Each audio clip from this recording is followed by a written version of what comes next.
dear gentlemen. Science joined in misinterpreting of the term of knowledge that led to the stagnation in new discoveries. So the aim of today's meeting is find out what knowledge is.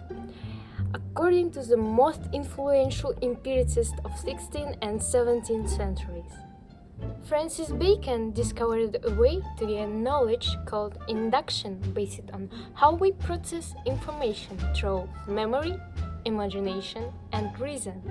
We observe the nature, and by extrapolating experience, we find out underlying principles, and vice versa. Through logical conclusion, we derive a theoretical system which we try to validate via observations.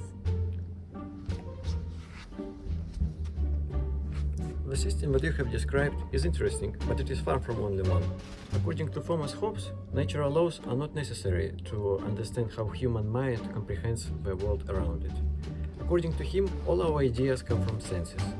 Senses, even after the first sensory input is gone, still remain in our memory. And even though they slowly fade away, we can use them to build new ideas. For instance, if you know what is a horse and you know what is a man, you can comprehend a new idea, such as a centaur.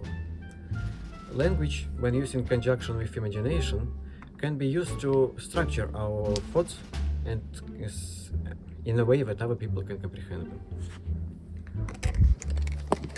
That is an interesting point, how people develop knowledge, but it doesn't quite provide a clear view of how these ideas can be combined into a self-sustainable system that describes the world. Speaking of Locke's ideas, he agrees that there's no knowledge, but only when people are born, and newborns' minds are like blank slate, a tabula rasa. They don't have any superstitions or knowledge, and only in the process of growing they get experience and through it knowledge. Locke divides experience into external, it is visual, audio, and other descriptions of the world around us, and internal, which he calls reflection, is ideas that you come up with after gathering this external information. And introspection is only inherent to an adult, and that's why tabula rasa is reasonable, right? And how else one's reflective abilities can improve other than after gathering this knowledge from the outside world?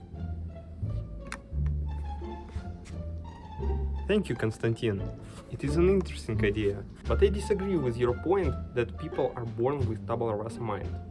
According to Francis Bacon, instead of an ideal plane that captures the image of the world in total, it is a crooked mirror on account of implicit distortions.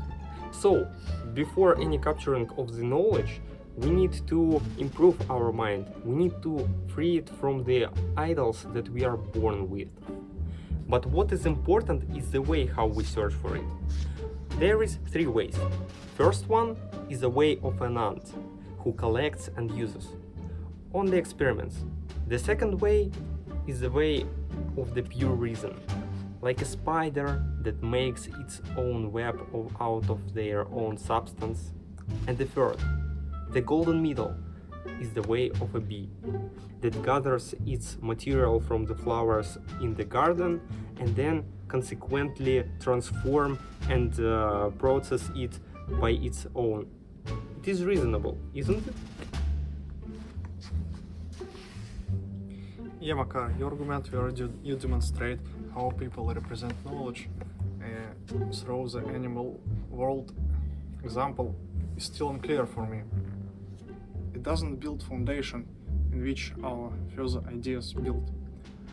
In which way our mind goes from senses to the new concepts. It's still unclear. In his idea, Hobbes believed that functions of mind is very similar to the computation.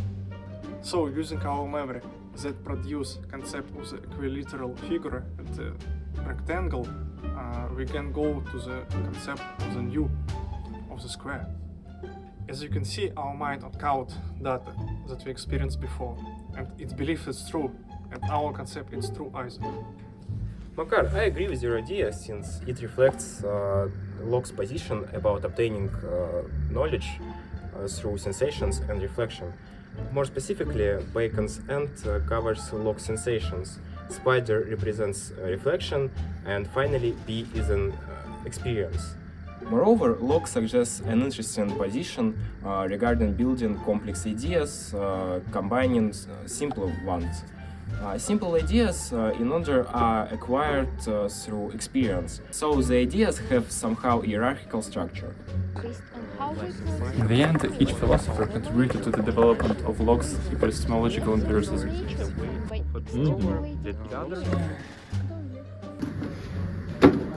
When is the final going to begin?